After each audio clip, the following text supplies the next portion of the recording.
ओम।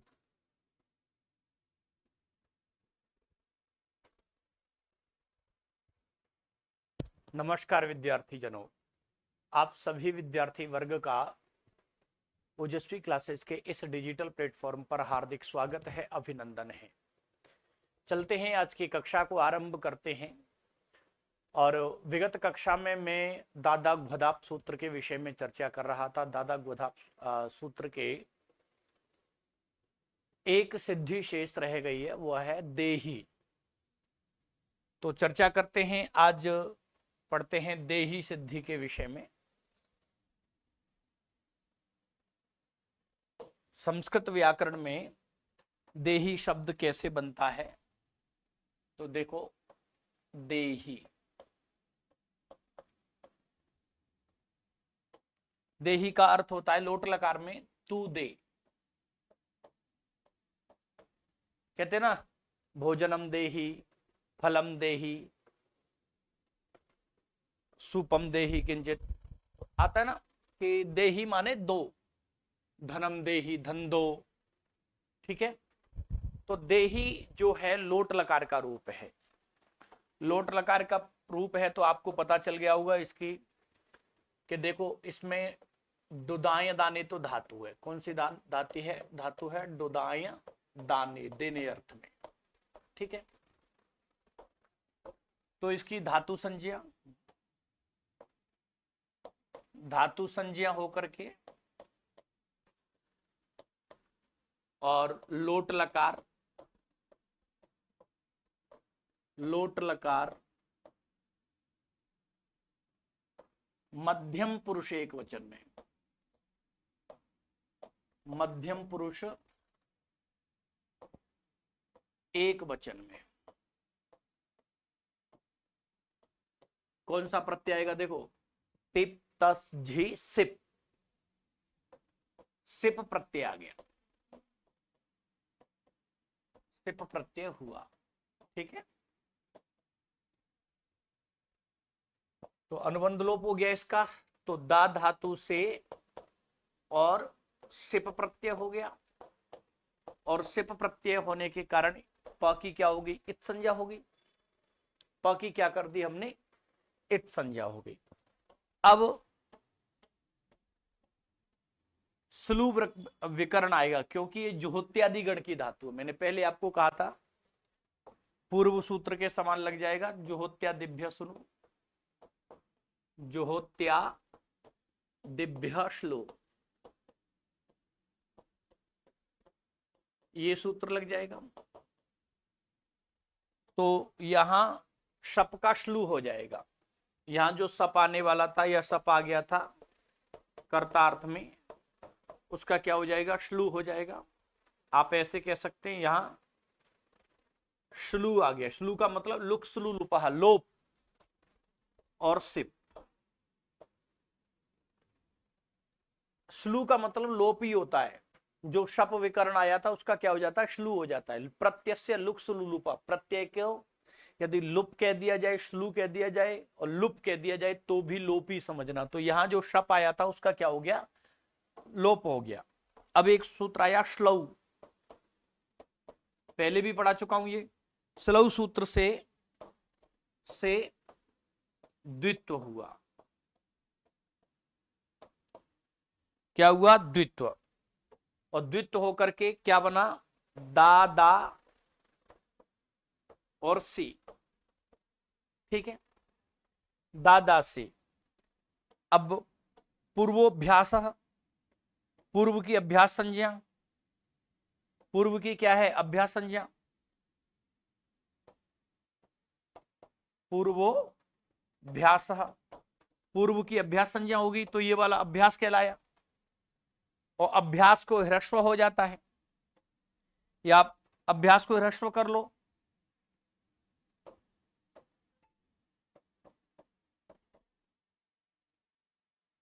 अभ्यास को ह्रस्व कर लो, नहीं तो आप डायरेक्ट भी लगा सकते हैं। एक सूत्र आता है,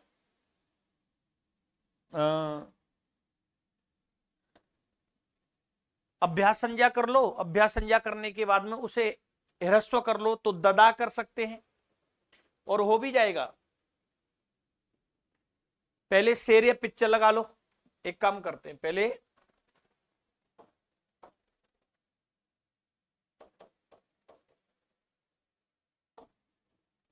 तो ह्रस्व सूत्र से क्या हो जाएगा,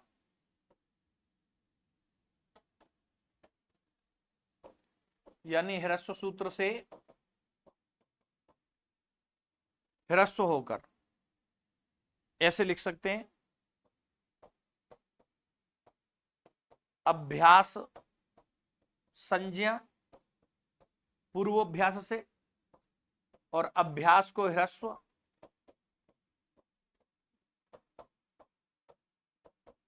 अभ्यास को क्या हो गया, ह्रस्व हो गया। अभ्यास को ह्रस्व हो गया तो स्थिति आ गई द दा और सी। ठीक है, एक सूत्र आता है शेर या पिक्चर,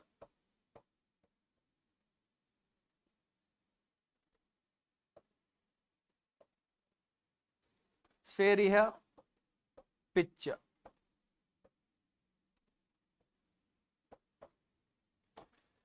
ये सूत्र कहता है से सी को ही आदेश, सी के स्थान पे क्या हो गया, ही आदेश हो गया।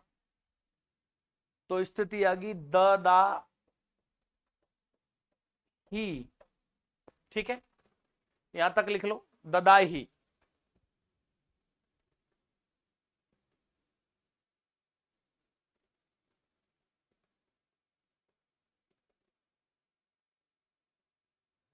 ये पढ़ा चुका हूं मैं, पूर्वोभ्यास अभ्यास संज्ञा ह्रस्व सूत्र से ह्रस्व, ह्रस्व सूत्र से क्या हो जाएगा, ह्रस्व, जो हमने प्रणिददाति में किया था।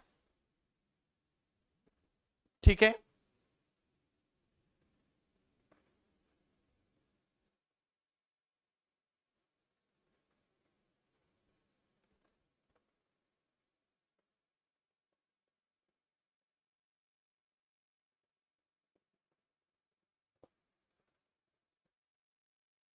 ये स्थिति आ गई ददा ही।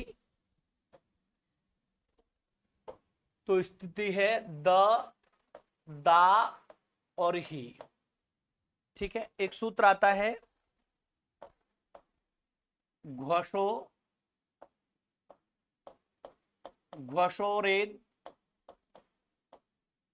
घ्वशोरेद धावभ्यासस लोपश्च। ये सूत्र कहता है कि घू संज्ञक अंग को, घू संज्ञक, पहले एक काम करो, घू संज्ञा कर लो। तो दा की घू संज्ञा, इस दा की क्या हो जाएगी, घू संज्ञा। तो दा दा दा धा घ्वदाप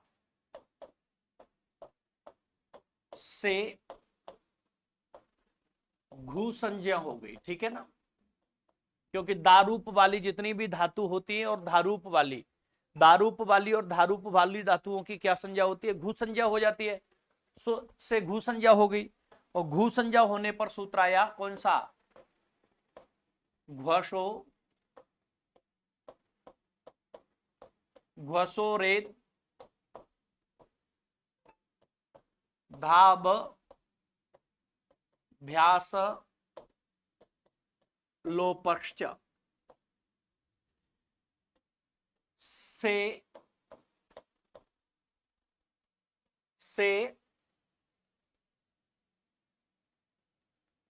घू संज्ञक, तो घू संज्ञक जो है, घू संज्ञक अंग को एत्व तथा अभ्यास का लोप,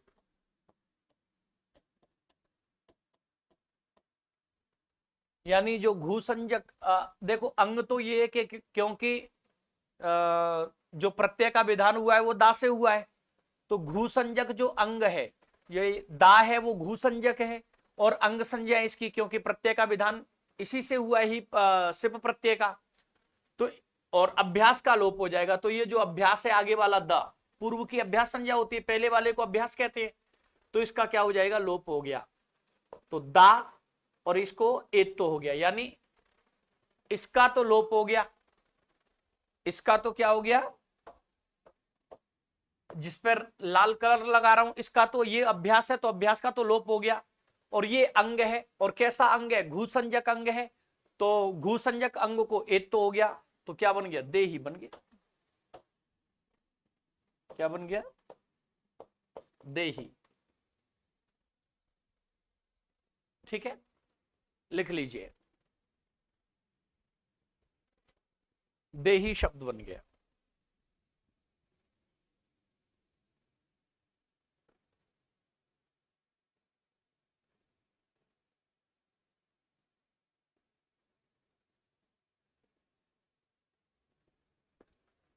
इसी के साथ हमारा दादा घोदाप सूत्र कंप्लीट हो जाता है। अब हम चलते हैं अगले सूत्र की ओर। ऐसे ही ध्येय बना लेंगे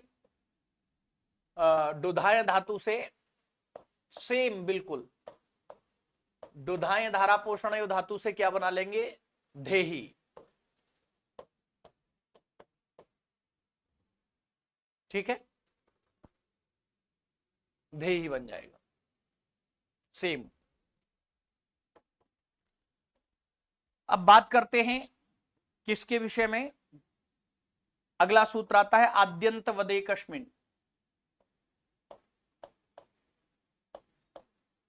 आद्यंत वदेकस्मिन्, आद्यंतवत एकस्मिन्। इसका पदच्छेद करें तो इसमें दो पद विद्यमान हैं, कौन कौन से, आद्यंतवत, आद्यंतवत अव्यय पद है, कौन सा पद है, अव्यय पद। ठीक है, और एकस्मिन में सप्तमी विभक्ति का एक वचन है। एकस्मिन क्या है, सप्तमी विभक्ति का एक वचन है। ठीक है, यानी आद्यंतवत तो क्या है, अव्यय पद है, पदच्छेद करेंगे तो, और एकस्मिन क्या है, सप्तमी का एक वचन है। क्लियर हो गया। अब हम समास देखें तो हमें समास दिखाई दे रहा है कि इसमें आद्यंतवत में, तो हम समास देख लेते हैं कि इसमें समास क्या होगा।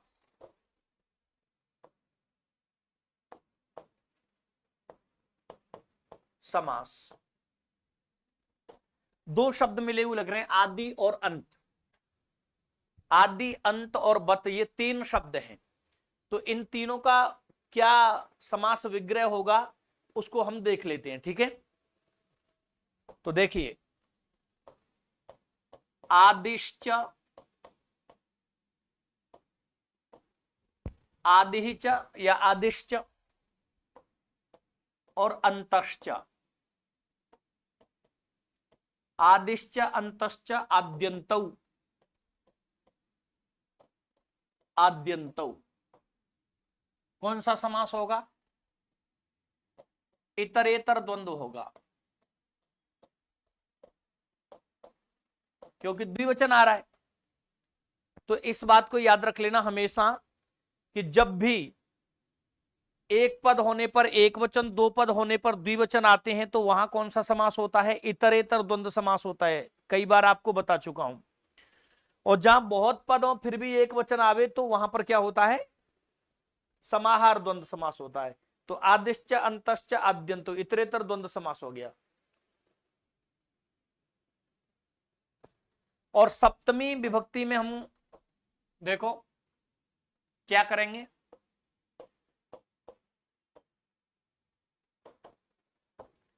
आद्यंतवत कैसे बनेगा,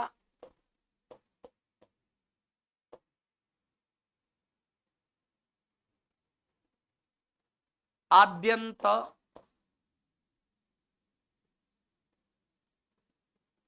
आदि, आदिश्च अंतश्च आद्यंतो आद्यंत वयोरिव, कहते हैं आद्यंतयोरिव आद्यंतवत, आद्यंत वयोरिव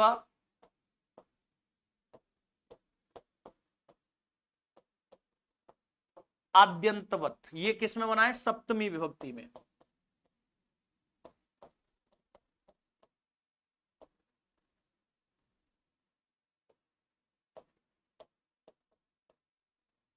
सप्तमी विभक्ति में, ठीक है।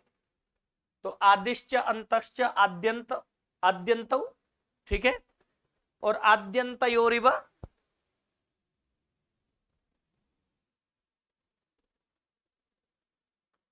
आद्यंतयोरिव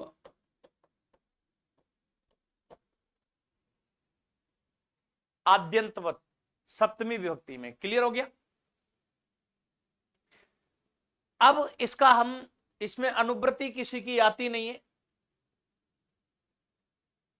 तो ये सूत्र कहता है कि आदि अंतवत एकस्मिन, अर्थ देखें तो इसका अर्थ बनेगा कि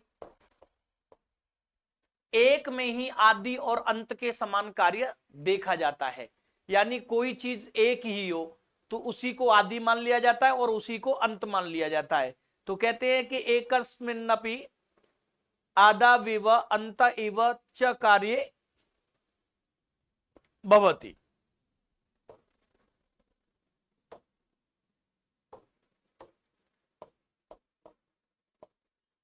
एकस्मिन्नपि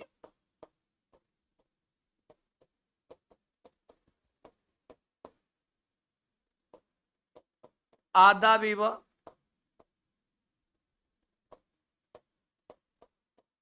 अंत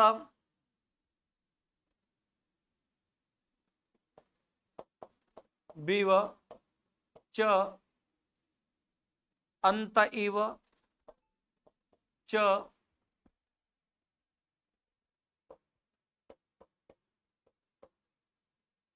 कार्य भवति। ये सूत्र कहता है एक में आदि और अंत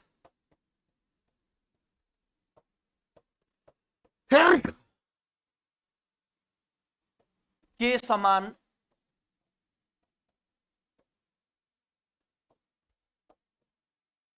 कार्य होता है।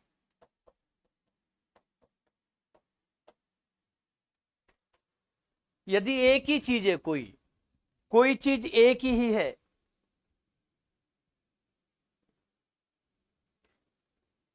कोई चीज एक ही है, तो ध्यान रख लेना उसमें आदि और अंत के समान कार्य देखा जाता है। अब जैसे मैं अपने पिताजी का एक ही बेटा हूं, मैं अपने पिताजी का एक ही बेटा हूं, तो कह दिया जाए कि अपने बड़े बेटे को लड्डू दो तो भी मुझे मिलेगा, अपने छोटे बेटे को लड्डू दो तो भी मुझे ही मिलेगा, क्योंकि एक ही व्यक्ति में एक ही व्यक्ति को आदि मान लिया जाता है और अंत भी मान लिया जाता है। मान लो कोई पदार्थ, अब देखो कोई पदार्थ एक ही है, तो एक ही है तो वही आदि है और वही अंत है। बात समझ में आ गई कि नहीं? तो ऐसे याद रखो कि किसी ने कहा कि मेरे पिताजी, मैं अपने पिताजी के अकेला बेटा हूं, तो पिताजी से किसी ने कहा कि अपने बड़े बेटे को लड्डू दो तो भी मुझे मिलेगा, अपने छोटे बेटे को लड्डू दो तो भी मुझे मिलेगा, ठीक है ना? तो ऐसे ही होता है, यानी एक ही व्यक्ति होने पर कोई एक ही चीज है तो उसी को आदि और उसी को अंत मान करके कार्य हुआ करते हैं। तो ये सूत्र क्या कहता है? आदि अंतवत एकस्मिन, ये अतिदेश सूत्र है। ये कहता है कि यदि कहीं पर कोई चीज एक ही है तो उसी को आदि मान करके और उसी को अंत मान करके कार्य करना चाहिए। तो लिख लीजिए, इसके अर्थ को लिख लीजिए।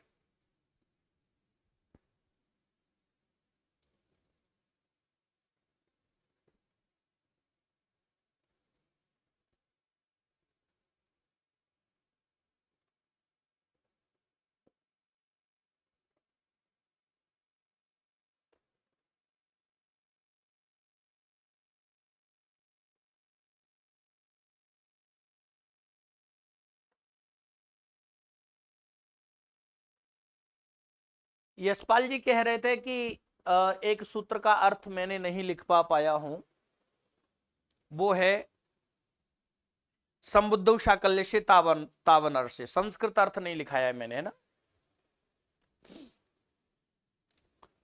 तो उसको अलग से लिख देते हैं।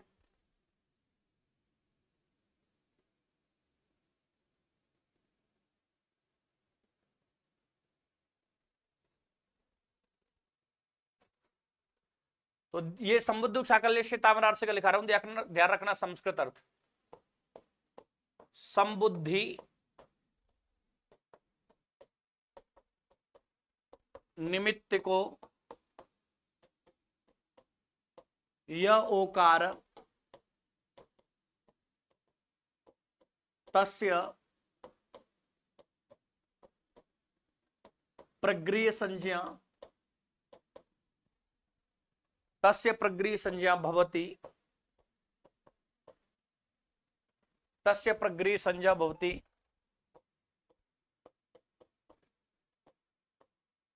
साकल्याचार्यस्य,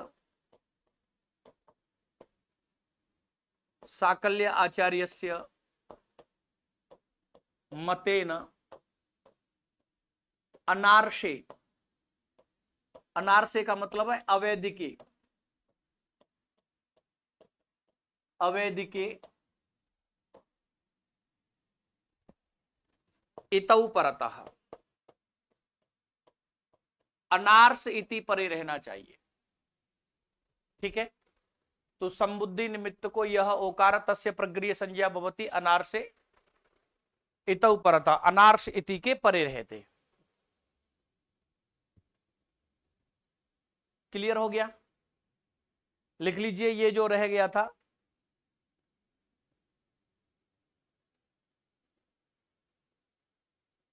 नोट कर लीजिए।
चलें आगे।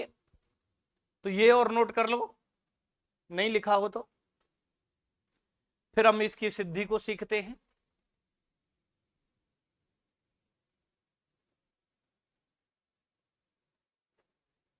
शीघ्र अतिशीघ्र।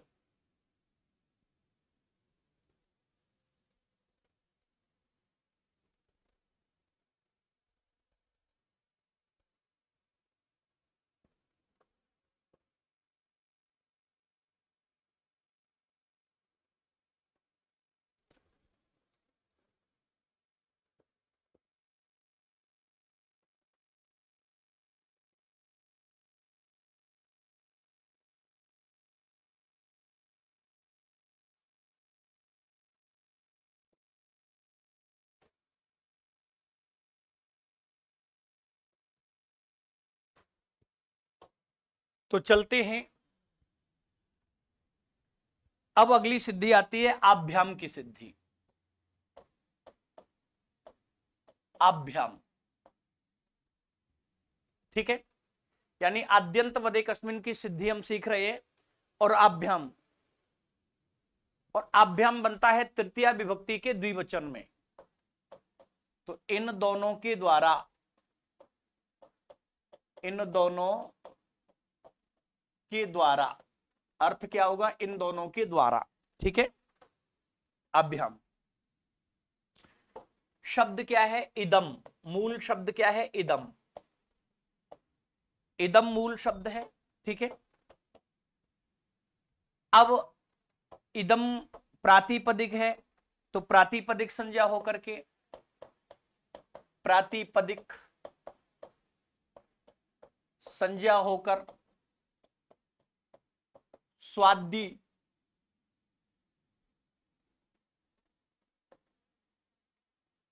प्रातिपदिक संज्ञा होकर के फिर ये अभ्याम बढ़ता है तृतीया विभक्ति के द्विवचन में। तो तृतीया विभक्ति के द्विवचन में, तृतीया विभक्ति के द्विवचन में कौन सा व्रत, ताभ्याम भिस, भ्याम प्रत्यय आया, कौन सा प्रत्यय आया भ्याम। तो स्थिति आ गई इदम और भ्याम, ठीक है, इदम और भ्याम। जैसे इदम और भ्याम आया तो सूत्र आया त्यदादि नामः, त्यदादि नामः। इसने कहा कि यदि त्यदादि गण का शब्द है कोई तो उसको क्या हो जाएगा अकार आदेश। त्यदादि गण, ये त्यदादि गण का शब्द है, त्यद आदि गण में रखा हुआ शब्द है एकदम। त्यदादि गण के शब्द को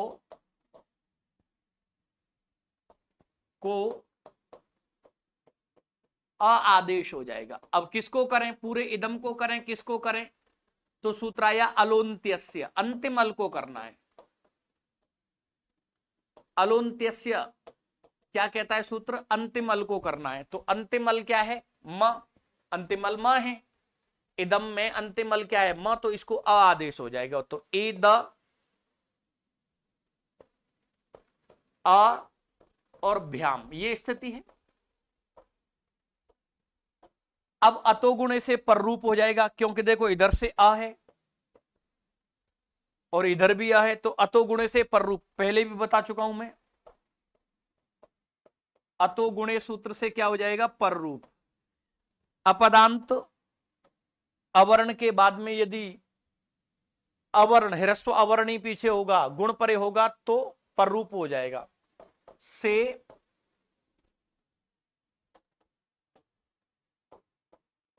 से पररूप आदेश होकर, ये पता है क्या कहता है, पूरा बता दूं। अपदांत यानी पद, पद का अंत नहीं होना चाहिए, पद के बीच में, ऐसे कह सकते हैं पद के बीच में। अभी पद बना कहां है, अभी तो बनेगा भ्याम जोड़ने पर। पद के बीच में ह्रस्व अवर्ण के बाद, ह्रस्व अवर्ण के बाद गुण परे रहते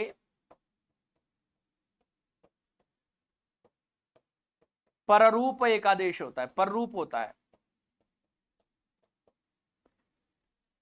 तो देखो ह्रस्व अवर्ण के बाद ये गुण संज्ञक है, अ ए ओ की गुण संज्ञा होती है, तो इसको तो ह्रस्व अ मान लिया, इसको द के अ को, और ये क्या गुण मान लिया। तो अ के बाद में ह्रस्व गुण परे होगा तो पररूप हो जाएगा। पररूप का मतलब इसका अ और इसका अ मिलकर के पर जैसा रूप हो जाएंगे, यानी सीधा सीधा मतलब है कि स्थिति आ जाएगी ए द, और द में से जो अ था उसका हो गया पररूप अ, यानी यही बन गया, ठीक है ना। और पीछे भ्याम, ये होगी स्थिति। एक सूत्र आया हलीलोपह,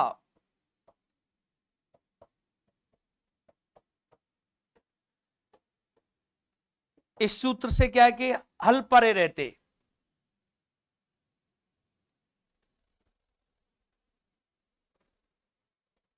हलीलोपा सूत्र से क्या होता है इद भाग का लोप होता है। ठीक है ना। ये 7वें अध्याय के दूसरे पाद का 113वां सूत्र है, हलिलोपः।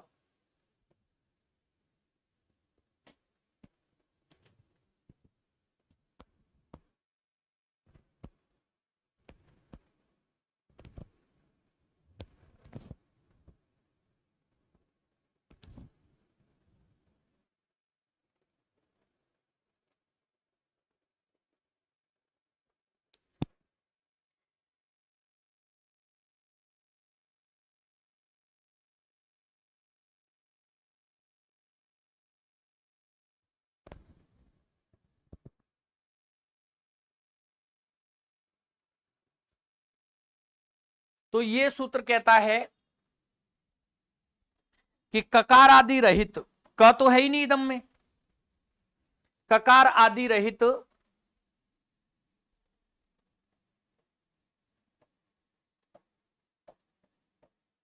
ककार आदि रहित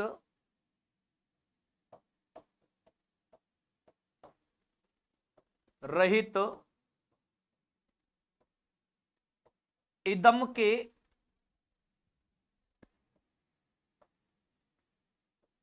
इद का, इदम के इद का लोप होता है। हल परे रहते नहीं, हलादि विभक्ति के परे रहते, हलादि विभक्ति के परे रहते।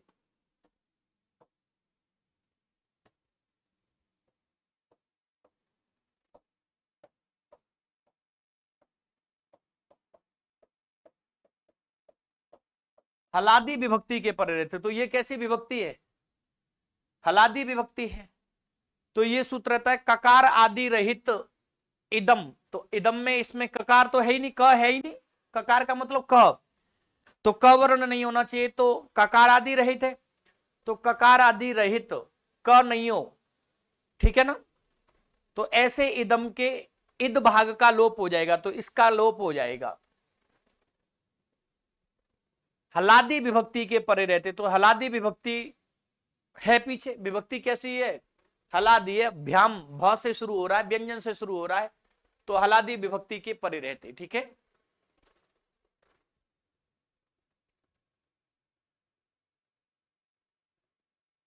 लिख लो फटाफट।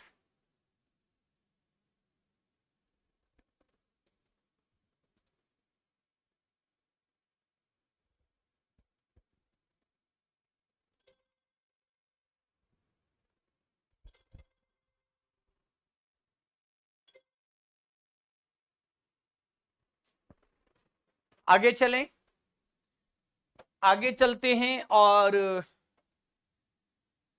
अब स्थिति हमारी आ गई अ प्लस भ्याम, ये स्थिति आ गई, अ प्लस भ्याम आ गया, ठीक है। अब अंग संज्ञा होकर के और सुपीच सूत्र से पहले अंग संज्ञा कर लो, अंग संज्ञा, और अंग संज्ञा करने के बाद में कौन सा सूत्र आया, सुपीच,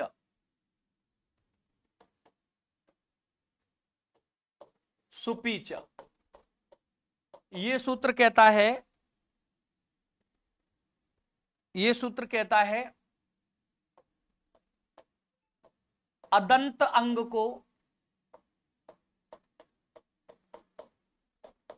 अदंत अंग को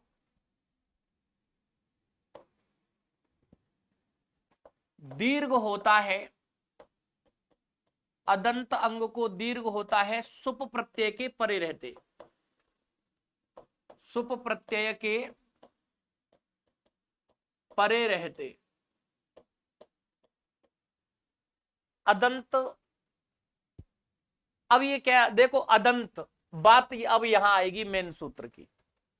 ये सूत्र कहता है अ अंत में हो जिसके, अदंत का मतलब अ अंत में, ह्रस्व अ अंत में हो जिसके, जिस अंग के, उसको दीर्घ होता है सुप प्रत्यय के परे रहते।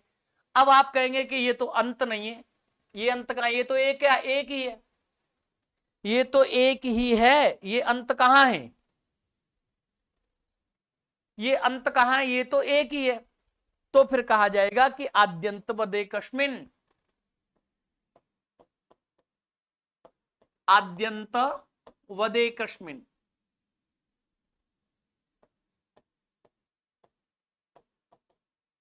फिर ये सूत्र आया, ये सूत्र कहता है कि एकस्मिन्, एक में, एक में या एक ही में आदि और अंतवत,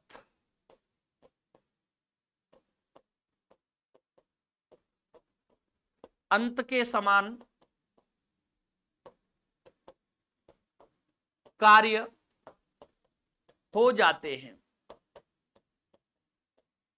यानी ये क्या सूत्र ने कहा कि अब तुम कहोगे कि ये सूत्र कह रहा है सुपीचा कि अ अंत में हो ऐसे अंग के, तो आप कहोगे अंत में कहां है, अंत में कहां है, ये तो किसी के अंत में नहीं है, ये तो अलग से है, ये अकेला ही है।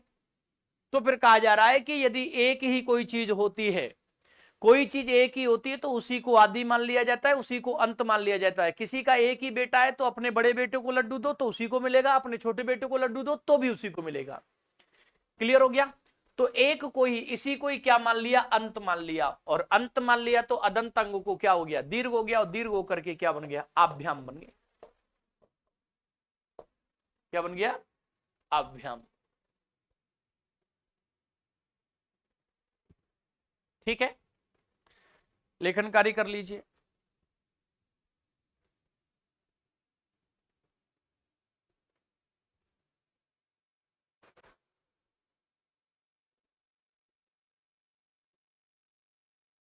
सूत्र कह रहा है कि एक ही में आदि और अंत के समान कार्य देखे जाते हैं।